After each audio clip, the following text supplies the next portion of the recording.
aos Efésios, a igreja de Éfeso.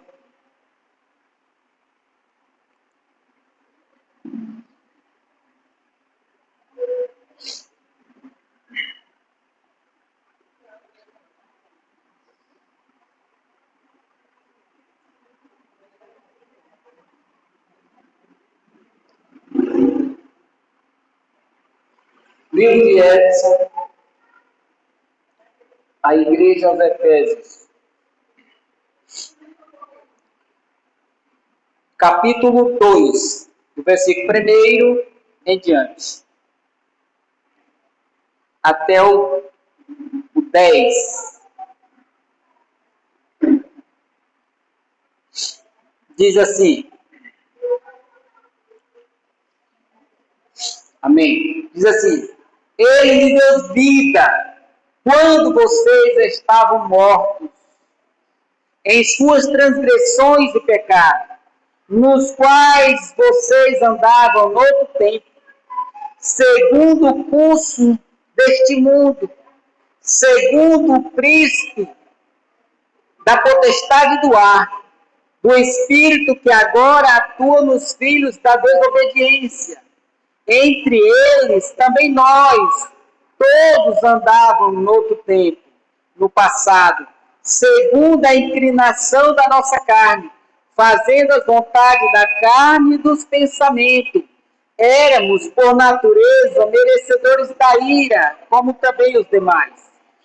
Mas Deus, sendo rico em misericórdia, por causa do grande amor com que nos amou, e estando nós mortos em nossas transgressões, nos deu vida juntamente com Cristo, e pela graça vocês são salvos, e juntamente com Ele nos ressuscitou e nos fez assentar nas regiões celestiais, em Cristo Jesus.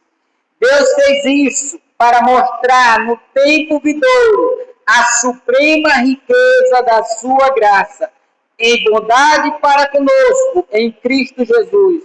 Porque pela graça vocês são salvos, mediante a fé, e isto não vem de vocês, é um dom de Deus, não de obra, para que ninguém se glorie, pois somos feitura dele, criado em Cristo Jesus para as boas obras, as quais Deus de antemão preparou para que nós andássemos nela.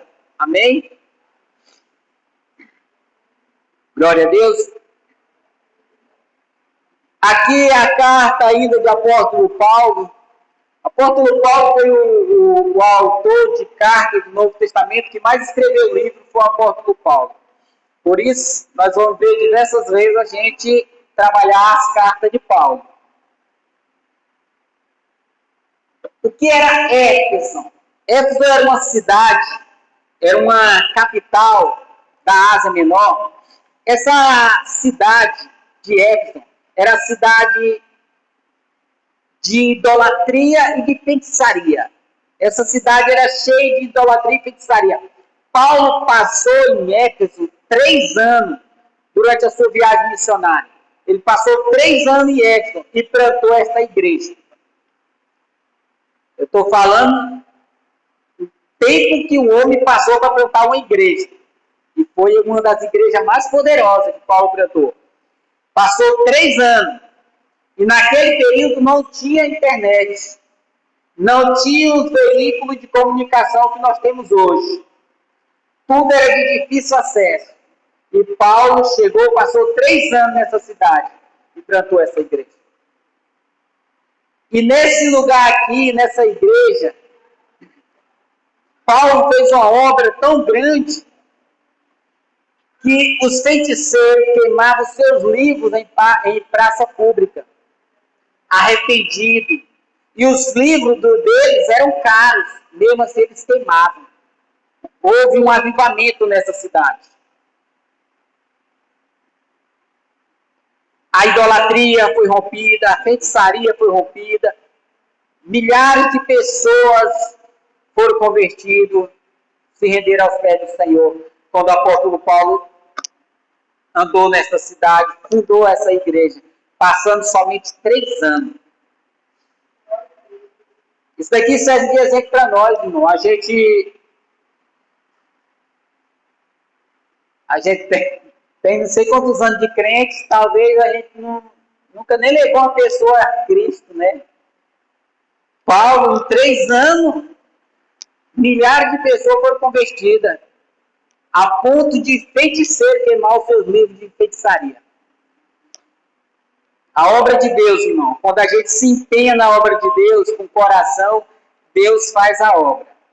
Quem faz a obra é Deus, mas o instrumento somos nós. A gente não pode se negar de fazer a obra de Deus, não, irmão, porque aí Deus levanta outro. Deus não está limitado a pessoas específicas, não, viu? Se um não se levantar, Deus levanta outro. Devemos fazer a obra de Deus. E aqui Paulo, nessa carta, ele vai trabalhar a nossa condição antes de ter o encontro com Jesus e a nossa condição depois de ter o encontro com Jesus. Primeiro nós vamos trabalhar a nossa condição antes de ter o encontro com Jesus. No verso 1 ele diz assim: Ele me deu vida quando vocês estavam mortos em suas transgressões e pecados. Ou seja, qual era o nosso estado antes de ter o encontro com Jesus? Estado de cadáver. Nós estávamos mortos. Apesar de nós estar respirando, caminhando, como você vê o povo aí no meio da rua andando aí à toa, eles estão mortos espiritualmente. Para eles, tanto faz como tanto fez, eles não entendem nada espiritualmente, porque eles estão mortos. Eles não podem fazer nada para mudar a vida deles, porque um cadáver nada pode fazer. Um cadáver ele não consegue tomar decisões, ele não pode dar opinião, porque ele está morto, é um cadáver. Assim, irmão, era a nossa condição antes de ter o encontro com Jesus. Nós estávamos mortos. Alguém buscou por nós. Alguém orou por nós. Alguém se dispôs a ir atrás de nós. Para que Deus desse vida para nós. Até que Cristo nos deu vida, irmão. Entendendo isso, irmão? Nós não podemos cruzar os braços. Seria um egoísmo da nossa parte. Achar que a salvação estando garantida para nós, está bom. Só isso basta. Enquanto milhões de pessoas estão morrendo aí do lado de fora. Porque elas não podem ir até Deus. O pecado fez separação entre eles e Deus. Assim como nós também estamos separados de Deus. Mas através de um irmão, Deus nos alcançou. E nós devemos ser essa ponte para que o Evangelho alcance as pessoas também. Cristo quer transformar outras pessoas, como o irmão disse. Jesus transformou a vida do apóstolo Paulo, transformou a nossa e quer transformar a vida de muita gente, mas precisa de alguém. Precisa de mão de obras. Um dia Jesus, ensinando seus discípulos, disse assim: orem para o Pai da Seara, o dono da Seara, para aquele mande trabalhador. Porque a seara já está pronta, está madura, mas falta mão de obra. Irmão, é muita gente para ouvir o Evangelho.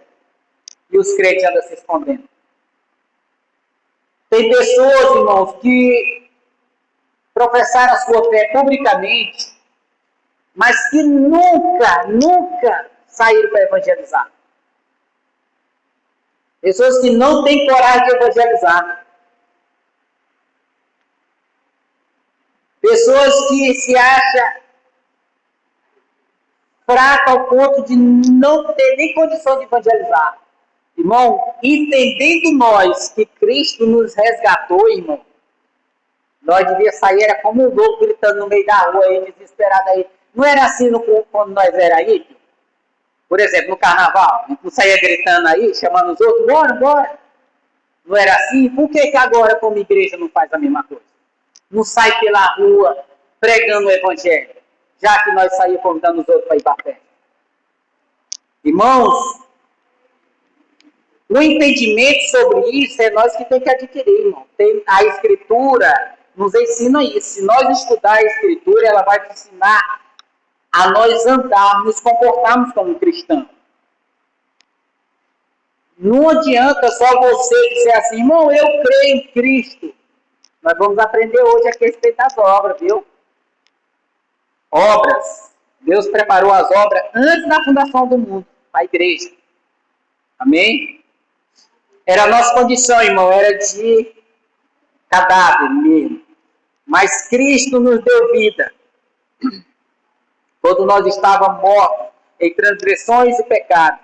Verso 2 diz assim, nos quais vocês andavam no outro tempo, segundo o curso deste mundo, segundo o príncipe da potestade do ar, o espírito que agora atua nos filhos da desobediência. Ou seja, por que ele diz, nos quais vocês, a igreja de Éfeso, os irmãos de Éfeso, estavam menosprezando as pessoas lá fora, estavam fazendo a mesma coisa que nós. Nós não temos coragem de sair para evangelizar, para pregar o evangelho, testemunhar de Jesus para outra pessoa. Os irmãos estavam agindo da mesma forma. E Paulo está a mesma coisa que eu estou falando para vocês, Paulo falou para eles. Porque eles estavam menosprezando os outros. Para eles estava bom. Estou salvo. Pronto, tá bom. Aí Paulo confronta ele dizendo assim, nos quais vocês andavam no outro tempo. Ou seja, no outro tempo, todos nós éramos igual a eles. Entendeu? Nós precisamos de uma pessoa bem atrás de nós. Paulo está confrontando a igreja também, porque o pensamento deles era o mesmo nosso que hoje. Ele vai dizer assim, nos quais vocês andavam no outro tempo, segundo o curso deste mundo, seguindo o príncipe da potestade do ar. Ou seja, como é que nós andávamos? Paulo diz que é seguindo o curso desse mundo. Ou seja, acompanhando as vaidades do mundo, as novidades do mundo, a moda do mundo, acompanhando os ídolos deste mundo. Aonde há uma festa, nós ia atrás, não precisava convidar. O ímpio, ele anda assim, ó, farejando festa. Não precisa nem sair convidando, eles vão atrás. Mas para ir para a igreja, eles não vêm não, porque eles estão mortos. A gente tem que ir atrás deles. E assim, irmão, todos nós andávamos no tempo, seguindo o curso desse mundo, igual eles seguem. Nós não podemos menosprezar eles, irmão, porque nós também éramos igual a eles, antes de Cristo nos alcançar. E ele vai ver que seguindo o príncipe da potestade do ar. Ou seja, o príncipe aqui é o diabo, os demônios. Potestade do ar porque é um poder invisível. É um poder que você não vê. Ele anda entre nós, mas você não consegue ver. A potestade do ar. Irmãos, no mundo angelical, no celestial, há anjos e demônios. Neste momento, tem demônio sentado do seu lado. Tem anjos sentados do outro lado. Você acha que não? Os demônios estão dentro das igrejas, tutucando a pessoa, tirando a atenção dela, para ela não observar o que está sendo pregado. O que o diabo mais quer nesse momento é que você não entenda o que está sendo pregado. Porque ele sabe que se você entender, você vai ser fortalecido. Então ele vai ficar do teu lado, sempre jogando uma coisinha na tua mente, um pensamento lá do dia. Entendeu? Cuidado, irmão. Os demônios estão no nosso meio, irmão, andando. Por que uma pessoa, de uma hora para outra, ela muda o seu comportamento e começa a agir com grosseria, começa a discutir com os outros assim, às vezes, do nada? Entendeu? É influenciada por esses espíritos, irmão. Príncipe da potestade do ar, que eles estão no nosso meio. Entendeu? Tanto os demônios como os anjos. E nós devemos ficar atentos, irmão. Que às vezes você pensa que alguma coisa partiu de você próprio. Não, é porque você está dando ouvido a espírito imundo que estão do seu lado. E ele vai dizer assim, o príncipe do poder do ar, o espírito que agora atua nos filhos da desobediência. Ou seja, esse espírito que agora atua nos filhos da desobediência. Todos eles que não têm Jesus como seu Senhor e Salvador são filhos da desobediência. O espírito, esse espírito imundo atua neles. É por isso que um pregador diz que o homem ele é como uma besta. Uma hora ele é montado por Deus, outra hora ele é montado pelo diabo. O homem não anda neutro. As pessoas não andam neutras. Porque quando você não tem o Espírito Santo te conduzindo, você tem o espírito da desobediência. Ou seja, o espírito de Satanás, o diabo. Ele é um espírito, irmão. E ele está sempre procurando uma brechinha para entrar em nossa vida. A partir do momento que você se afasta de Deus, ele pega você. Por isso, tome cuidado, irmão. Passar muito tempo sem orar é um perigo. Passar muito tempo sem ler a Bíblia é um perigo. O diabo só quer uma brechinha para entrar na nossa vida. E quando ele entra, ele destrói. A palavra diz que quando ele acha uma casa varrida, ele carrega com ele mais 7 espíritos imundos, tornando essa vida pior do que adiante. O diabo existe, irmão. Tem gente que pensa que o diabo é um bichinho de estimação, é um verme, mas ele existe, ele tem poder. Você talvez não ganhou nem uma pessoa para Jesus Cristo. O diabo distorceu lá no céu, tirando 1/3 parte dos anjos de Deus. Você pensa que ele é brincadeira? É que ele brinca? Ele não brinca de ser diabo, não. Ele conseguiu desviar 1/3 da parte. A gente não sabe a conta dos anjos que tem no céu. Mas 1/3 dos anjos foram desviados com ele. Para desviar um de nós, irmão, que já somos imundos por natureza.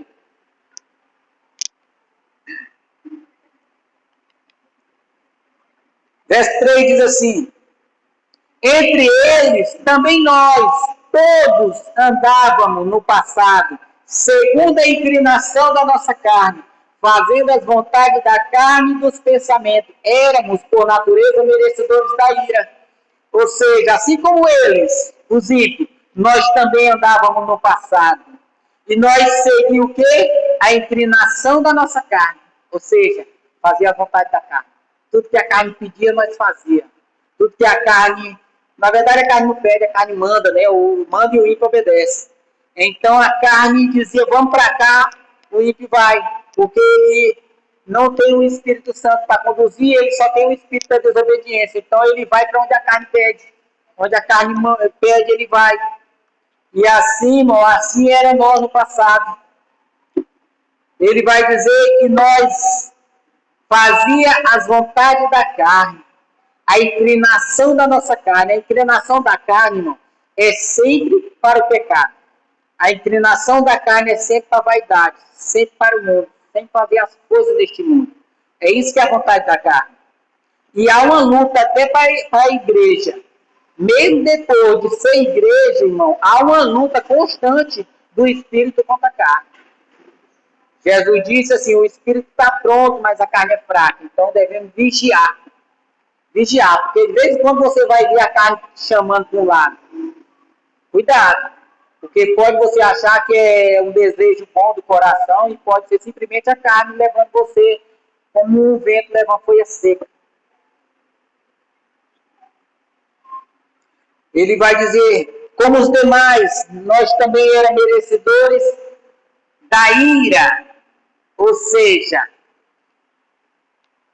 assim como eles, irmão, são merecedores da ira porque ainda não tem Cristo na vida deles, nós também, como era igualmente a ele, nós também éramos merecedores da ira. Todas as pessoas que não têm Jesus Cristo, que ele merece a ira de Deus. Por quê? Porque nós somos filhos do primeiro casal de Adão e Eva, e nós herdamos de Adão e Eva o pecado original. Todos nascidos a partir de Adão, e todo mundo nasceu a partir de Adão, todos já vieram com o pecado original, já de nascimento. Então, você já nasce pronto para Deus despejar a ira dele. O que acontece, irmão? Por que você Deus não despejou a ira dele sobre você? É porque Deus teve misericórdia e libertou você do cativeiro da corrupção, do coração, entendeu? Se isso não tivesse ocorrido, irmão, Deus já tinha despejado a ira dele sobre nós. Se Cristo não tivesse pagado o alto preço por nós já tínhamos sido fulminados por Deus. Porque a ira dele é a ira de Deus, irmão. Quem condena é Deus, não é o diabo, não. Tem gente que pensa que lá no inferno é o diabo que reina. É o diabo que vai dar, como os desenhos de Hollywood mostra, o diabo com um garfo na mão, né? Para furar a pessoa. Não é não, irmão. Não é o diabo que reina. O diabo não reina nem no inferno. Quem manda no inferno é Jesus Cristo, irmão. Quem tem a chave do inferno é Jesus Cristo.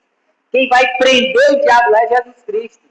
O diabo, irmão, ele é um condenado sem chance de arrependimento.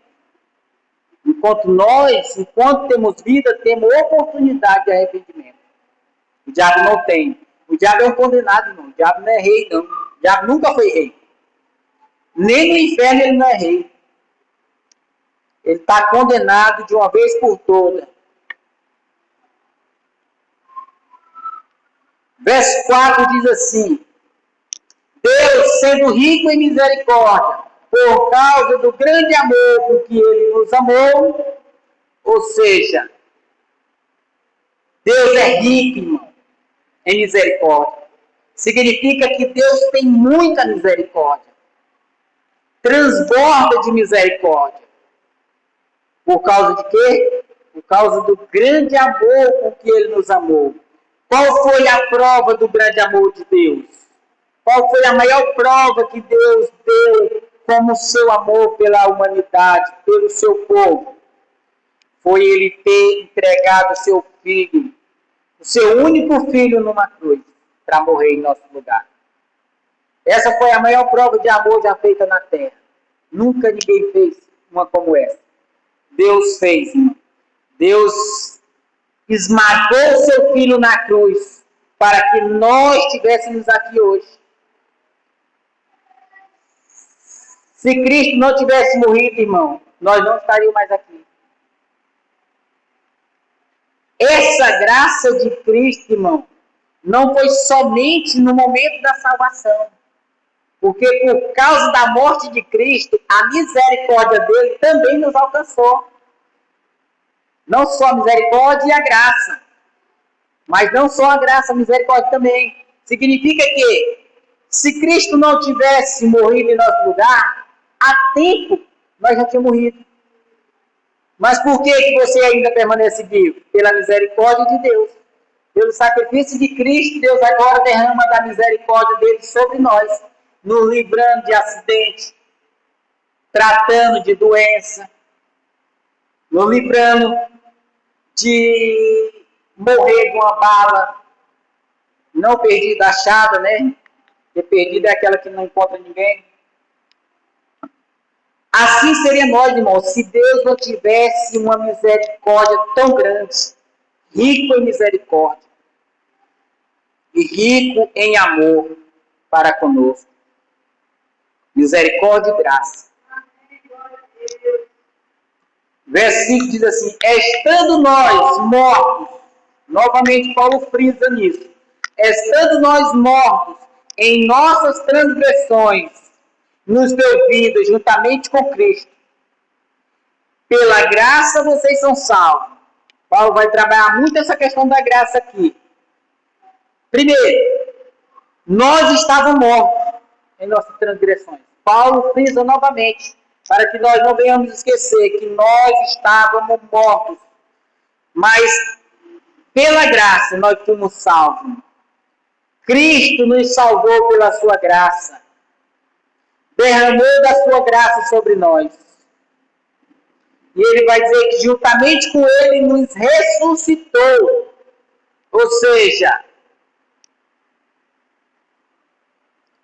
Cristo, ele ressuscitou. Se ascendeu ao céu, está ao lado da majestade de Deus, Pai. Paulo diz que Deus nos ressuscitou com Cristo. com Jesus. Mas essa ressurreição nossa ainda não ocorreu. Nós ainda estamos vivos ainda da primeira ressurreição. Paulo está colocando algo que ainda está por vir no pretérito passado, como algo que já ocorreu. Preste bem atenção à grandeza desse versículo. Ele vai dizer que pela graça nós fomos salvos e juntamente com ele nos ressuscitou. Ou seja, Cristo ressuscitou, nós temos certeza. Baseado nessa certeza, nós temos segurança da nossa ressurreição também. Um dia nós vamos ressuscitar com ele. Paulo coloca como sendo algo que já ocorreu. Sendo que ainda não ocorreu e só vai ocorrer quando Cristo voltar na sua segunda vinda. Mas Paulo garante que nós já estamos ressuscitados com ele, desde agora e para sempre, amém? Ele diz assim, e com ele nos fez assentar nas regiões celestiais, em Cristo Jesus. Ou seja, não só que nós já ressuscitamos, Paulo diz, mas ele diz também que com ele nos fez assentar nas regiões celestiais. Para Paulo, nós não somente estamos ressuscitados, como também já estamos sentados nas regiões celestiais. Para Paulo, nós já estamos reinando com Cristo nos céus. É isso que ele está querendo dizer. Que nós já estamos sentados. Sempre que fala de sentar ou trono, fala de posição. Rei, de glória. Ou seja, quando ele fala que Cristo vai se assentar em seu trono de glória, não é que vai sentar num banco, numa cadeira, não. É a posição que Cristo está, de rei, de autoridade máxima. Ele vai dizer que nós já estamos assentados com Cristo, já estamos reinando com Cristo nas regiões celestiais. Desde já. É por isso, irmão, que eu sempre friso. A vida eterna começa aqui. Tem gente que pensa que quando morrer vai viver a vida eterna. A vida eterna você passa a viver do momento que você crê em Cristo, verdadeiramente, irmão. Você já está vivendo a vida eterna. Se nós não compreender isso, irmão, a gente, professando a fé verdadeira, vai viver triste, isolado, como alguém que está no velório. Sendo que nós já estamos salvos, que nós já estamos participando da vida eterna e ainda andamos tristes, porque nós não temos entendimento. Mas um cristão que entende, irmão, que já está salvo a partir do momento que ele crê em Jesus Cristo, ele tem que andar alegre. A palavra de Deus diz que a igreja, o povo de Deus é um povo feliz. Salmo diz isso. O povo de Deus é um povo feliz. Por quê? Porque nós somos salvos. Tem um motivo maior do que esse? O povo do mundo, irmão, anda sorrindo.